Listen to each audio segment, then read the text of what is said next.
Well, I'll tell you, Stacy, for a first draft, this is better than a lot of the final submissions I've seen for this assignment. This is fantastic. I think you've done just a fantastic job. Really great concept.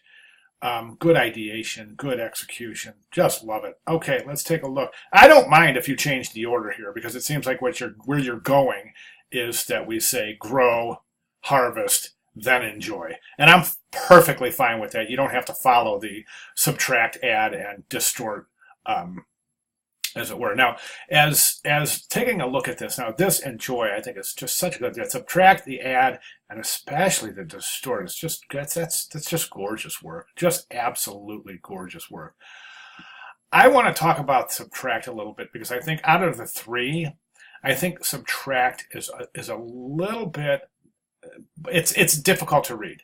It's difficult to read the word enjoy, and I think that you can push this a little bit further than actually just carving the word into the potato. What would happen if you let it sit overnight? What would happen? What would happen if you let this sit in the sun all day? What would happen to the part that you carved out? I'm wondering if that might be something that would be interesting, worth exploring.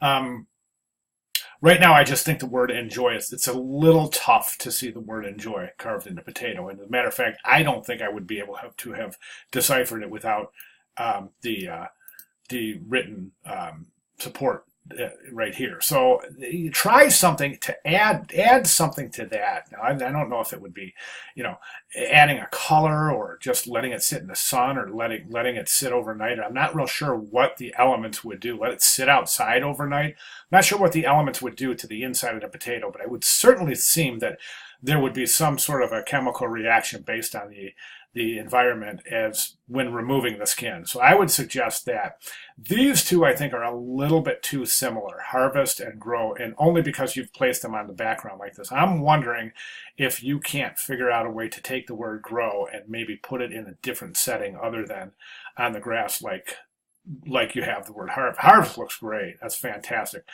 Boy, I'm wondering what you can do with this. Think about this moving forward, how you can present the background a little bit different so we have just a complete different um, backgrounds for all three stages of your word development.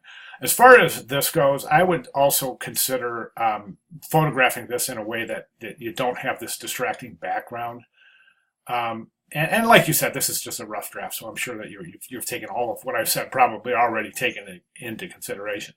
Finally, in terms of presentation, I think that you're using too much collateral material for your presentation. In other words, you've got this big green bar over here, and then you've got this big tan or orange bar over here, where really what we want to see is the presentation of the potato. I would suggest presenting the potato a little bit larger, or the word in question a little larger, then giving your word and maybe your description.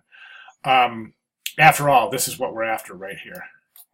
And if we can see, as we can see by zooming in, just really super interesting stuff. So I definitely think that would be advantageous to see that a little bit closer up. Okay, fantastic job. Any questions, please let me know. Great start.